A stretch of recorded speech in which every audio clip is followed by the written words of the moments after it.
Okay, welcome to the next in our series of videos. This one is on Tissue by Imtiaz Dharka.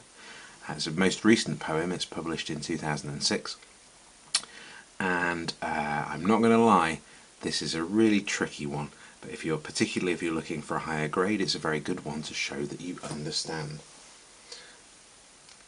So what happens in Tissue? Well, not a lot. It's about somebody thinking. First of all, the speaker thinks about all the different things we use paper for, from holy books like the Quran to receipts for groceries and everything in between.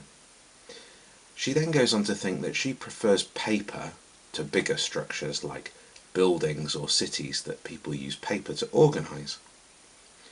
And then towards the end, we realise that she sees paper as a sort of metaphor for the human body.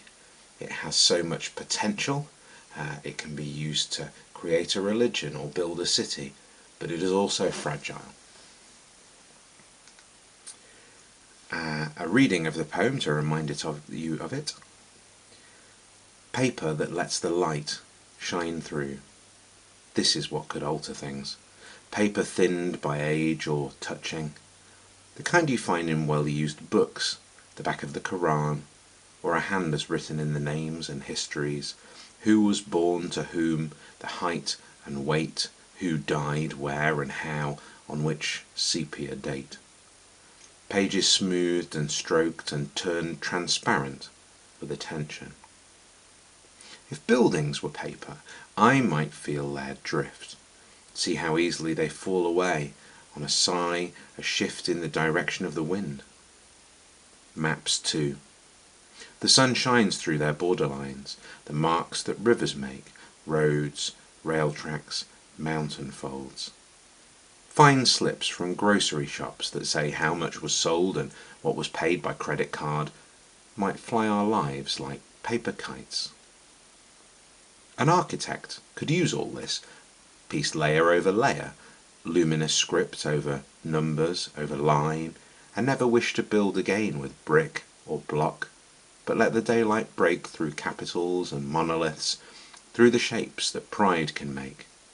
Find a way to trace a grand design with living tissue, raise a structure never meant to last. Or paper smoothed and stroked and thinned to be transparent, turned into your skin.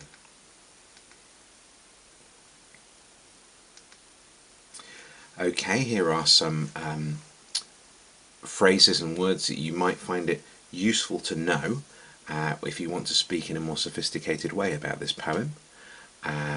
It's an extended metaphor, for example, because different things made of paper are made to represent human life. You could pause the video here and write one sentence about how each of these terms in bold is relevant to the poem.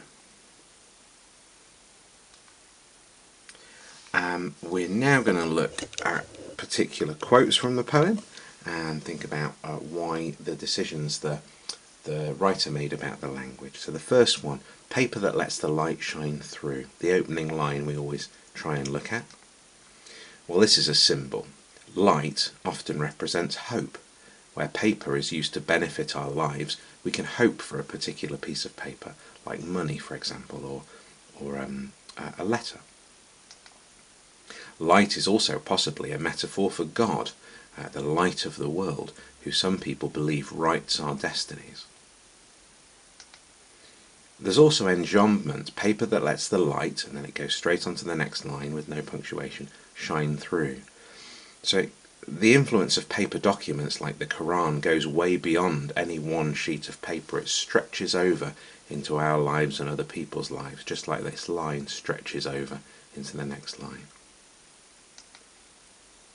A key image here then, maps to.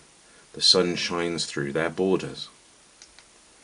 There is an end stop here, maps to, full stop. Maybe that shows how maps can try and add a false end and a false beginning, like the borders of a country. But the enjambment perhaps represents the mass of land that's governed by a map, which doesn't really have any imaginary borders. There's not really a line where France stops and Spain begins, for example. It's all just a big piece of land. So paper can try and control things, but it doesn't really. It's also natural imagery. Sun shines. Sunlight's very positive.